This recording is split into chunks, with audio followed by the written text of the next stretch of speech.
Hey, good morning. It's Mark. I want to talk with you about a transfer of a concept from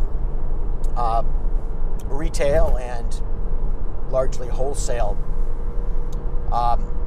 inventory to hospital-based medical groups. So in inventory, there is a concept known by the acronym or the acronyms LIFO and FIFO. LIFO is last in, first out. FIFO is first in, first out. It has to do with how a company would account for the profit on the sale of some item of inventory. So let's say they have 100 widgets in stock, some of which were purchased for $1 a piece, some of which were purchased for $1.50 a piece. How do you know when a widget is sold,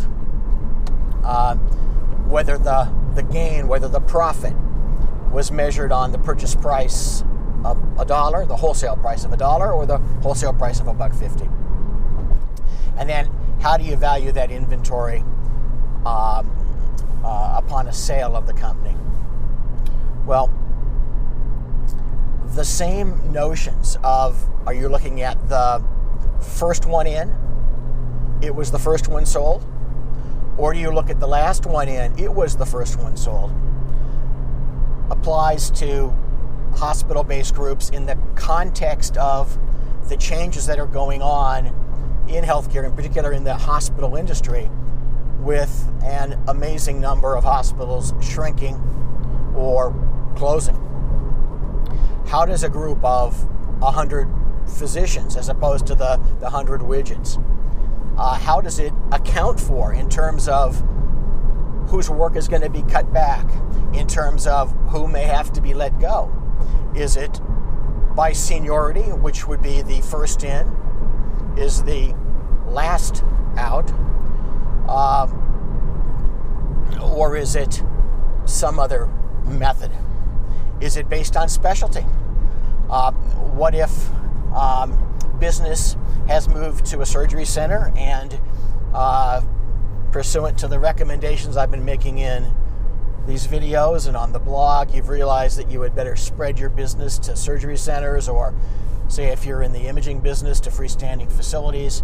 What if the skills needed for the business as it's shifted in terms of the type of facility served have changed, such as it cuts in the group's best interest to keep the recently hired folks because they're better equipped to be working at those facilities?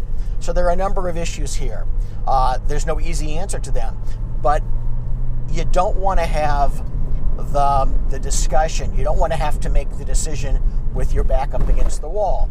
You want to consider this now, not only because of the elements involved in terms of coming to those tough decisions, but in terms of documenting this, because these provisions have got to be incorporated into your group's employment agreements, partnership agreements, and so on.